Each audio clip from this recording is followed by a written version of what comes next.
Welcome to think like UPSC. तो हमारा chapter number 6 तक हमने कंप्लीट कर लिया with PYQ all paper 1 sociology का। नाउ चैप्टर नंबर 7 हम स्टार्ट करने जा रहे हैं एंड दिस इज चैप्टर का नाम है, इसमें हमारा पॉलिटिक्स एंड सोसाइटी। तो अभी हम पॉलिटिक्स एंड सोसाइटी को पूरा अच्छे से करेंगे इसको भी, और ये भी हमारा बहुत ही छोटा और मिनिमम चैप्टर है और इसमें ज़्यादा बेयर मिनिमम ज़्यादातर मैक्सिमम क्वेश्चन काफ़ी डायरेक्ट होते हैं इसमें से। जैसे कि आपकी जो थ्योरी होती है रूलिंग मेजॉरिटी वो माइनॉरिटी के बेसिस पे, और यू कैन से ब्यूरोक्रेसी क्या होती है, या फिर प्लूरलिज्म की थेसिस क्या है, प्लूरिस्ट की थेसिस क्या है, या फिर there are few more topics like parties का पॉलिटिकल पार्टीज़ का क्या इम्पैक्ट है, फिर प्रेशर ग्रुप्स का एंड इंटरेस्ट ग्रुप का क्या रोल होता है।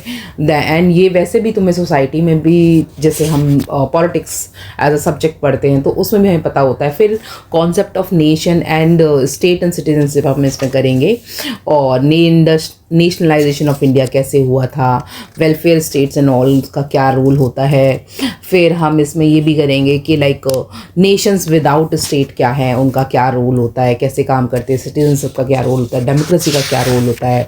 फिर सिविल सोसाइटी कैसे इफ़ेक्ट करती है पॉलिटिक्स एंड सोसाइटी में। फिर हम आइडियोलॉजी हमारी जो मैटर करती है, आइडियोलॉजी के बेसिस पे भी हम, क्योंकि मेजॉरिटी जो हमारे पॉलिटिकल पार्टीज़ हैं वो आइडियोलॉजी बेस्ड हैं। फिर कलेक्टिव एक्शंस क्या रोल प्ले करते हैं, प्रोटेस्ट का क्या फॉर्मेशन होता है, प्रोटेस्ट का क्या मतलब इम्पैक्ट होता है। फिर एजुटेशन एंड सोशल मूवमेंट्स।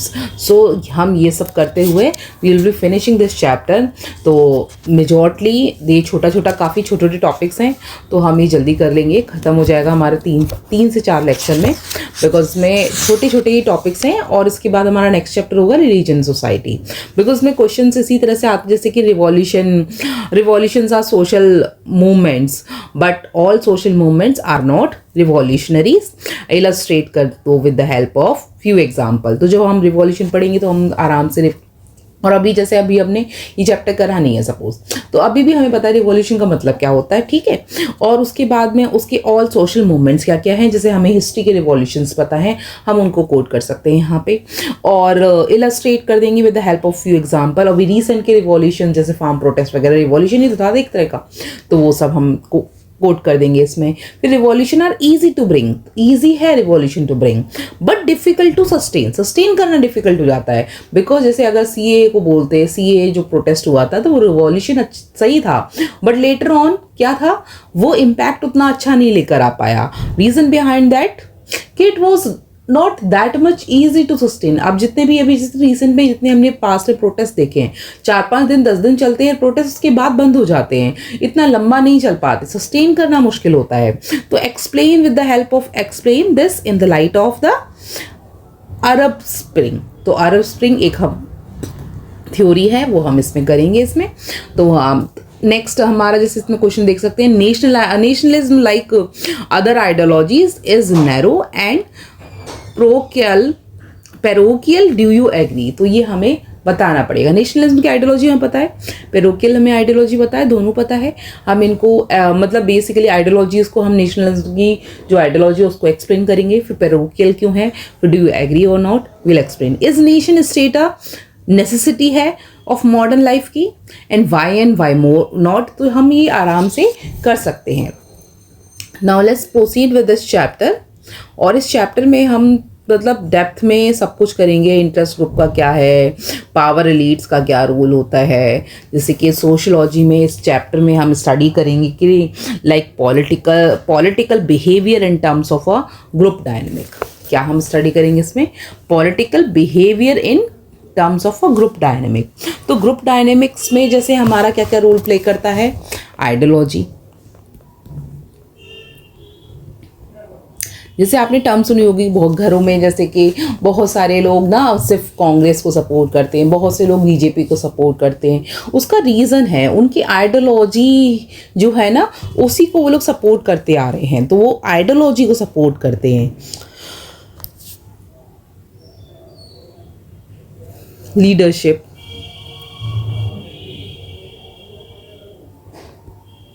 ठीक है। तो ये आइडियोलॉजी और लीडरशिप के बीच का वॉर है। तो social movement are another dimension है, दूसरा एक अनदर डायमेंशन है of studying collective behaviour in power negotiation. तो हमारे यहाँ टीबी बोटमोरे आते हैं। थिंकर कौन है इसमें आएंगे हमारे?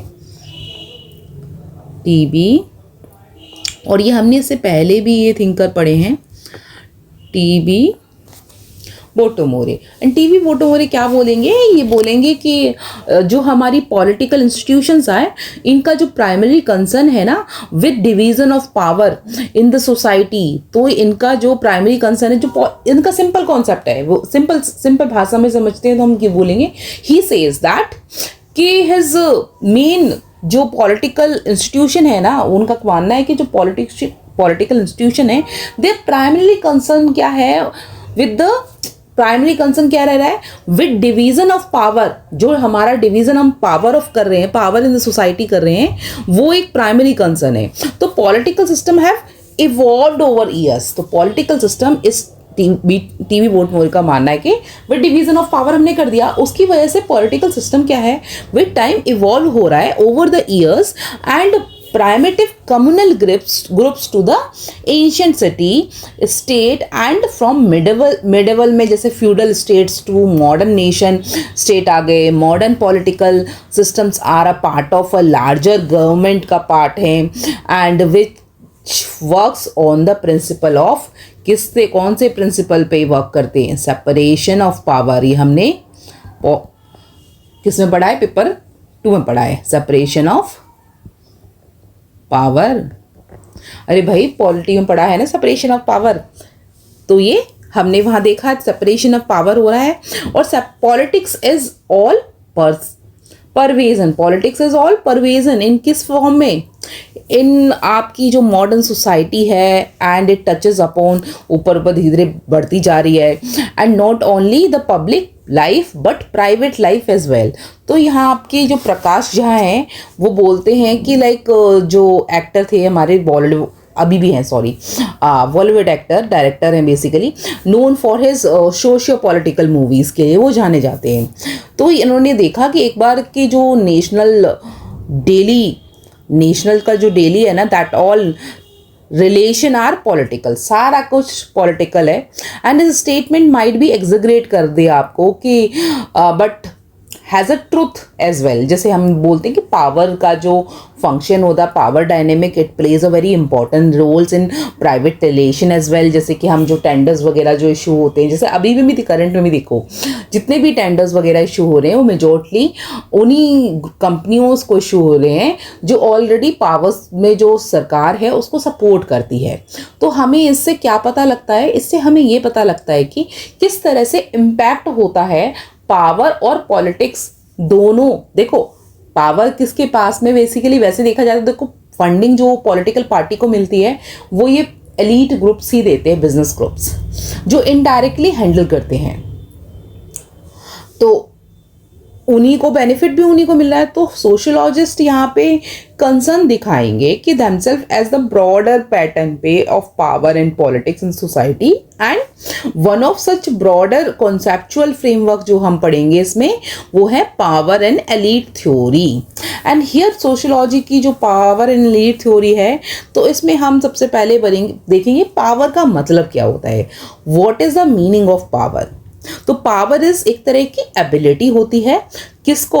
एबिलिटी और a group, ability of individual और a group to carry out their will, अपनी विल को कैरी आउट करना। And even when opposed by others, कि कोई भी अपोज करो उससे क्या फर्क पड़ता है, हम पावर में हैं तो हम काम कर पा रहे हैं।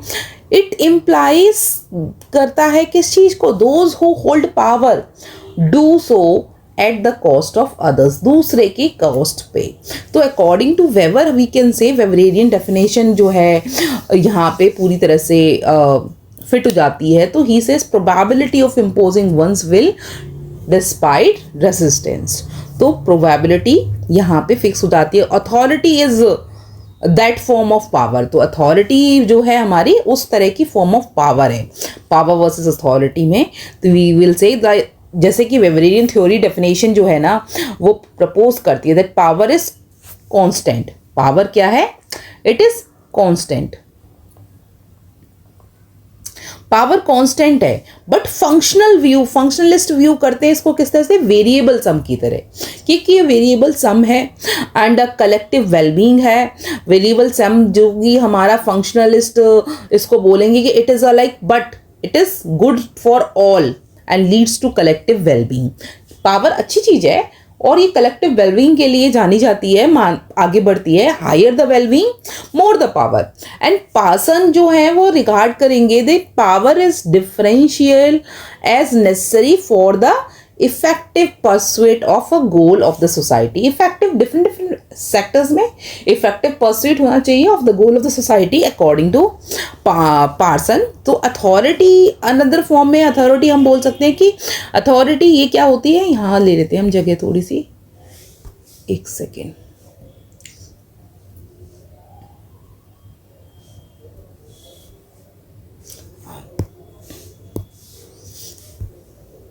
तो हम बोल सकते हैं कि अथॉरिटी में क्या है, authority is a form of power है, ये भी एक तरह की फॉर्म ऑफ पावर ही है।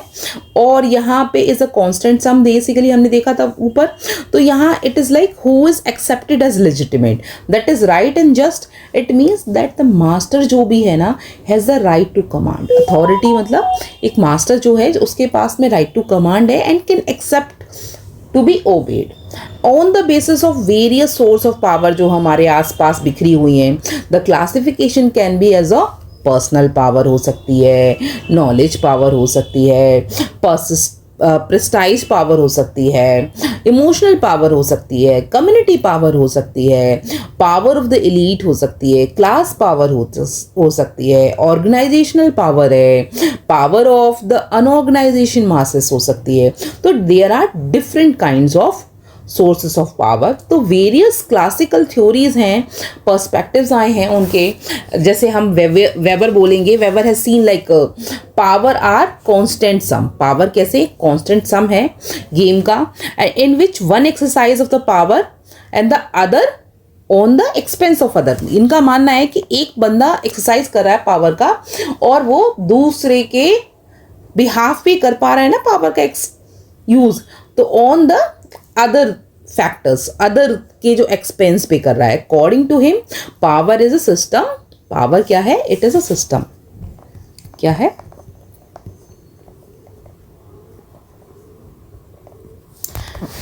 It is a system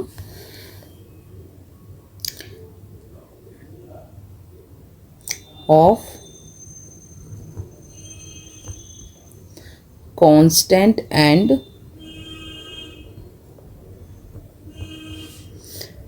hence it is limited.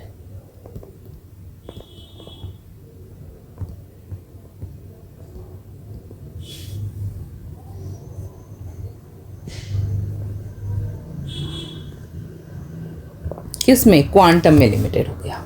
ये किसके अकॉर्डिंग है, वेबर के अकॉर्डिंग, ठीक है। एंड व्हेन वन पर्सन और a group exercise eight other, तो दूसरा वाला पर्सन वो क्या करता है, उसके बिहाफ पे तो एक्सरसाइज कर रहा है वो पावर। और जब हम ऐसे करते हैं, जब हम इसे देख रहे हैं, तो इसको हम बोल सकते हैं कि legal, like he describe the 3 basis of power are traditional और कैरिश्मा एंड लीगल रेशनल। तो ट्रेडिशनल में जब हम फंक्शनलिस्ट देखते हैं तो उसको वो देसी power rested with the society. तो उनका मानना है कि पावर किसके पास में रेस्ट होती है, सोसाइटी के पास में। तो जैसे हम सोचते हैं ना कि सोसाइटी क्या सोचेगी, तो सोसाइटी ने तो आईएएस को इतने, जैसे आईएएस का प्रोफेशन है तो सोसाइटी ने ही उतना बूम पे पहुंचा रखा है ना। एल्स तो वो भी एक तरह की जॉब ही है, लाइक डायरेक्टर है किसी कंपनी का नहीं, सपोज डायरेक्टर है बैंक ऑफ इंडिया में या कहीं और दूसरे डिपार्टमेंट, एनपीसीआईएल में, किसी दूसरे डिपार्टमेंट में, तो बट वो भी एक पोस्ट ही है, बट उसको इतना ग्लोरिफिकेशन नहीं मिली हो जितनी आईएएस को मिली हुई है। तो वो क्या है, सोसाइटी ने ही दी है ना, सोसाइटी ही तो आपको बताती है। तो वही सब चीज़, तो फंक्शनलिस्ट उसको सी करते हैं कि like power rested with society and a variable sum game है, एक तरह का वेरिएबल सम गेम है।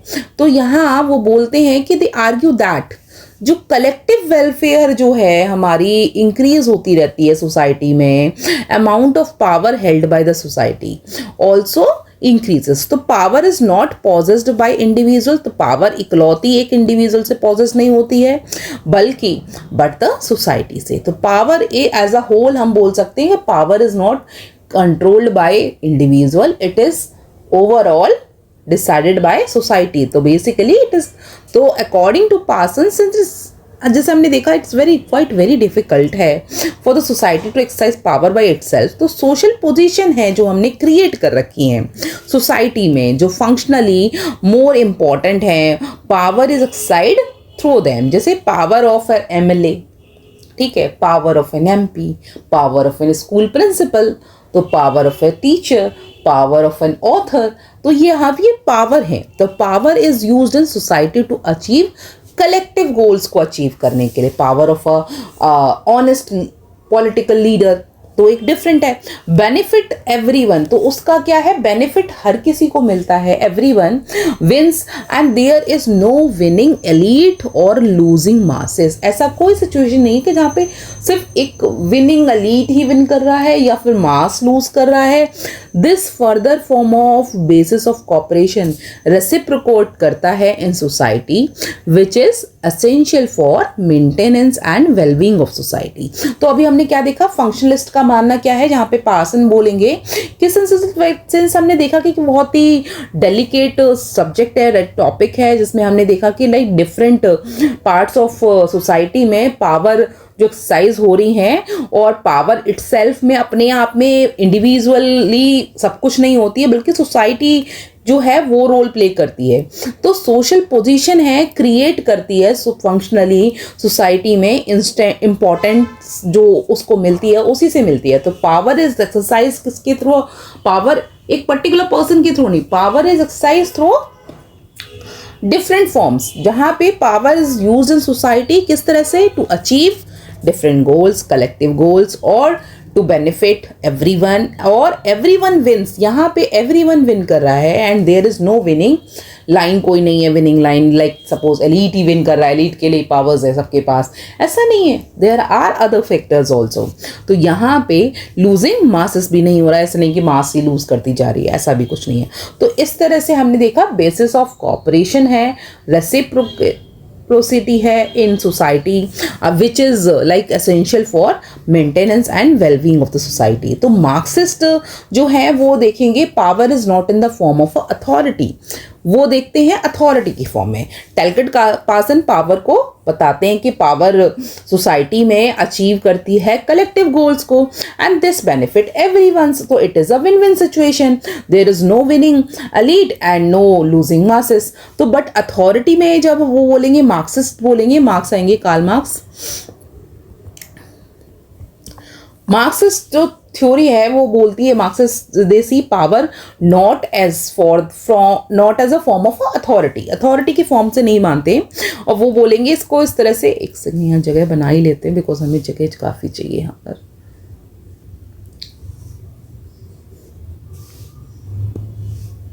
ओके सॉरी, तो यहाँ Marxist see power in the form of a authority. तो मार्क्सिस्ट को पावर किसके फॉर्म में दिखेगी,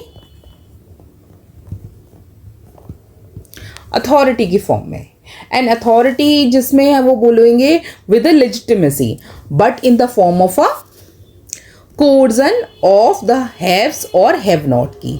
सो it is not societal resources, ये एक तरह का सोसाइटल रिसोर्स नहीं है as claim by the functionalist. Functionalist जैसे इसको क्लेम करते आ रहे हैं कि दिन पर दिन के लाइक नहीं, but rather it is used as a tool for a dominant group to subdue the commoners को सबड्यू करने के लिए। फ्रॉम मार्क्सिस्ट पर्सपेक्टिव से अगर हम देखते हैं, देखो source of power is very economic infrastructure है, बट इट इज लाइक कैसे, इट इज उसकी जो एक्सटेंट ऑफ पावर है ना, उसकी एक्सटेंट ऑफ पावर, जैसे पावर की जो बेसिस हैं, देखो अगर हम डायग्राम बनाते हैं, this is like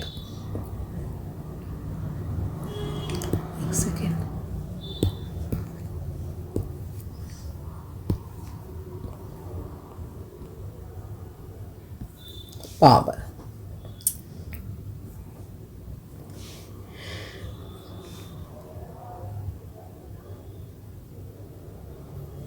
one two three four five, ये हो गई।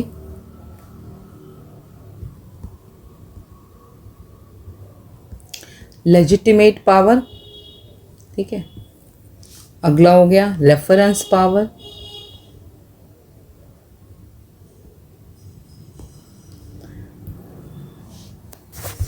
एक्सपर्ट की पावर,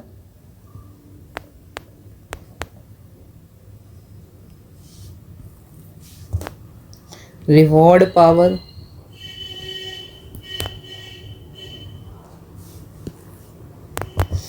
कोर्सिव पावर।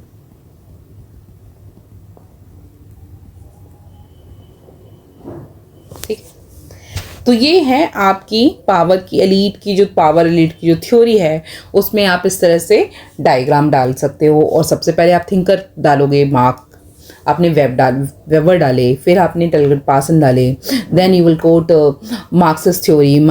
तो मार्क्स बोलेंगे कि जैसे कि power is not in the form of authority, power is not in the form of authority but it is like, किस तरह से, but it is in the form of a coercion, like जिसमें haves and have not के बारे में हम बात करेंगे। So it is not societal resources, एक तरह का ये सोसाइटल रिसोर्स नहीं है, are claimed by the functionalist. तो ये बोलेंगे द इंटरेस्ट जो haves are the direct conflict with those who are subjected to be in the power।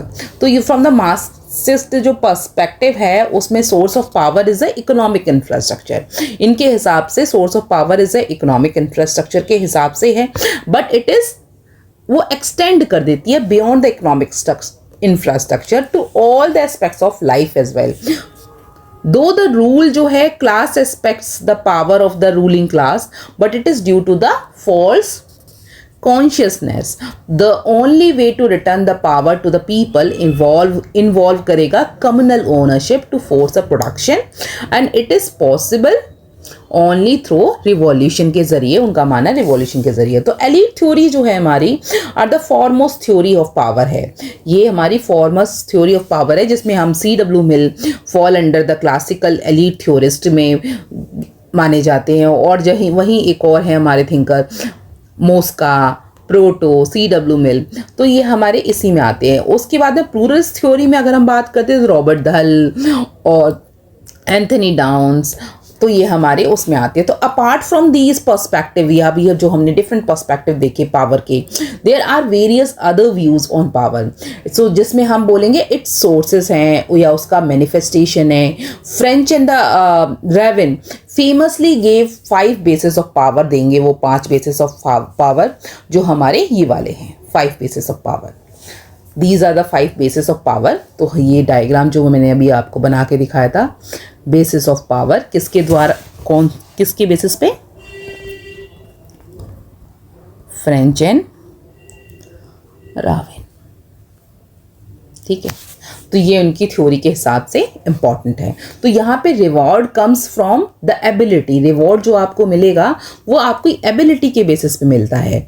Reward comes from the ability and all institution जो है आपकी जो सैंक्शन करती हैं the government such as the such power. तो reward power comes from the ability of the person to favourably compensate another person for compliances of the rule, target वगैरह achieve करते, जैसे सुप्रीमेसी हो जाती है उसकी। फिर तो सुप्रीमेसी अथॉरिटी जो सुपरवाइजरी जो अथॉरिटी है हमारी, सुप्रीमेसी क्यों हम उसको दे दिया, हमने क्यों एक पर्टिकुलर पर्सन को दे दिया कि नहीं नहीं ये डिसाइड करेगा इस फील्ड से रिलेटेड जितने भी काम को है वो ये पर्सन HR डिपार्टमेंट डिसाइड करेगा। क्यों? क्योंकि उसके पास में वो सुप्रीमेसी है, वो जो डिग्रीज हैं, वो जो फैक्टर्स हैं, वो उस फील्ड में एक्सपर्ट है, तो हमने उसको power they the.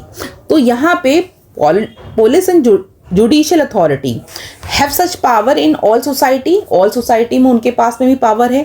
They also differentiate power from the influence as power makes the likelihood to desired response from the eminent and the real.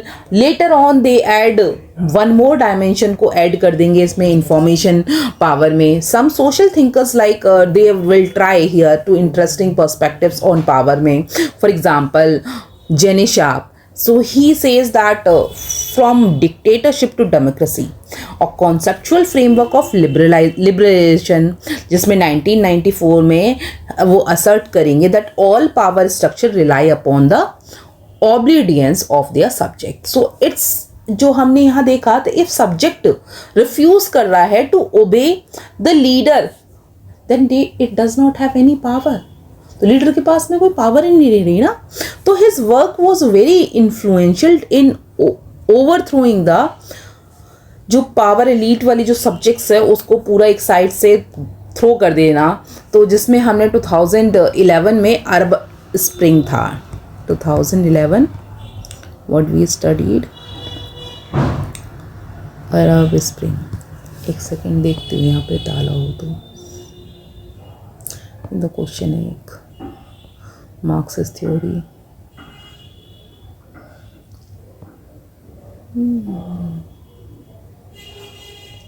के पास मैंने आपको बता दिया है.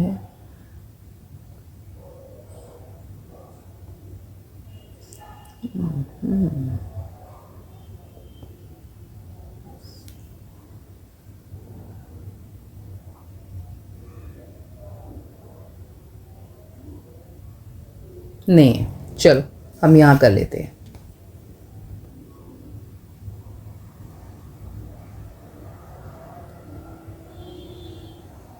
कहाँ हैं हम? अरब स्प्रिंग्स में. तो यहाँ पे Tim ji in his book. तो अरब स्प्रिंग किसने लिखी? अरब स्प्रिंग तो बेसिकली कंक्लूड कर दिया इन्होंने किसमें, जो हमारे ये थिंकर हैं. तो his work was very influential in the overthrow of the किस चीज़ को? Slobodan Milosevic in the 2011 in Arab spring. तो Tim ji in his book counter power making change happens in 2011 conclude करेंगे that power is also possessed by the oppressed as well. Power किसके द्वारा? Oppressed के द्वारा जो pauses करते हैं power उसी के द्वारा ही तो मानी जा रही है. ठीक है.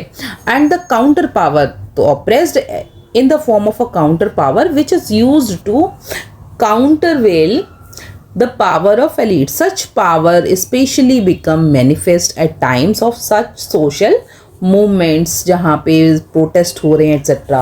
तो classical elite theory will be covering in the evening. मैं रात में शायद डाल दूँगी, late night हो सकता है. तो I'll be posting today itself because अभी flow बन गया है तो I don't want to break this flow. So hope so this topic is clear. If you are unable to understand any of the concept here, you can comment down, so I'll try to explain it again. Okay, bye bye, take care, keep studying and be healthy. मौसम का में अभी काफ़ी changes आ रहे हैं, so try to take proper healthy diet and balanced diet. So tata, bye bye, see you in the next lecture.